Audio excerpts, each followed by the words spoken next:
Kaigan Carrie's here from the Evolving Prisons podcast. Let's find out what she makes of the idea that we're going to now start seeing prisons using tasers to control the population of them. And also, word that the number of drone incidents in prisons has risen by more than 40%. Kaigan, a very good morning to you. Hi, Mike. Great to be here. Yeah, good to talk to you. I mean, it sounds like the prisons are out of control. To me, I mean, you can send in anything on a drone. You can packet of cigarettes, you know, a sort of block of cocaine, you know, some hash, whatever you want, knives, phones, you know. And now they're going to start using tasers in prison. What do you reckon of it? I think it's a knee-jerk reaction, Mike, because in Scotland they are actually putting on bars around all the windows in prisons to be able to stop drones actually getting in. Oh, are they? Yeah, they need to be. Oh, you mean bars on prison? I mean, didn't they have bars already? So it's a specific type of mesh bar that's quite far away from the prison walls, so that nobody can actually get anything through them. And I saw them being put in some prisons recently when I was visiting, and I think it's a great thing that they're doing, and they need to be doing that in England. I feel like the tasers are really a knee-jerk reaction because we've seen these officers be assaulted in the prisons recently. There's been public outcry. I feel like it is a reaction from the government to make prison officers and society feel like they're doing something, and I don't think it's going to stop violence.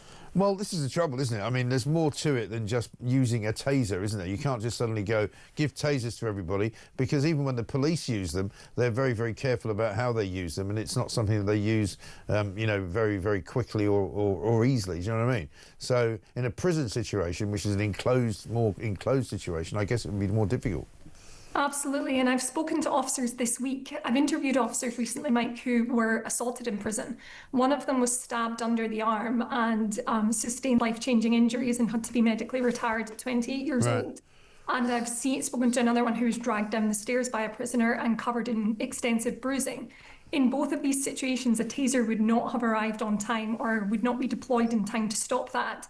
And some officers have worried that if we do start to deploy them more widely and prison officers get them in all prisons, it's just another weapon that a prisoner could take from them and use on a prison officer. Yeah, that is the problem, isn't it? And so, you know, with all of the prison reform that we're supposedly looking at, when is any of that likely to be seen sort of coming out the end of the pipe, if you like? Because it's all very well talking about, you know, how prisons are overcrowded, prisons are run by Islamic gangs, and prisons are really dangerous places to go, and they're not really doing the job that they do. We saw a story this morning saying there's more foreign prisoners now in prisons in Britain than ever. When are we going to start seeing some improvement in the system? That's the problem. I feel like they don't know how to fix it, if I'm honest. So it feels like they're using things like tasers to say that we are curbing violence, but what they really need is they need more staff, and it's the same rhetoric all the time. They don't have enough staff, and their staff aren't trained well enough. I had an officer tell me recently that violence occurred in their prison because there wasn't enough staff to put phone credit on the prisoners' accounts in time, so they weren't able to call loved ones, so then they kicked off.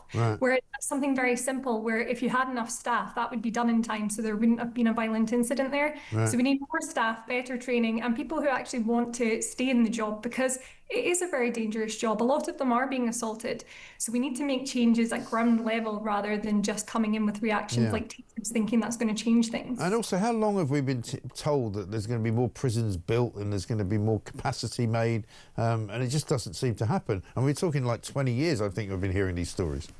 Absolutely. And in Northern Ireland, we read in the news yesterday that 9 years ago they said they were going to extend one of the prisons there, and it's still not been done. Right. Yeah, it's really a shame, isn't it?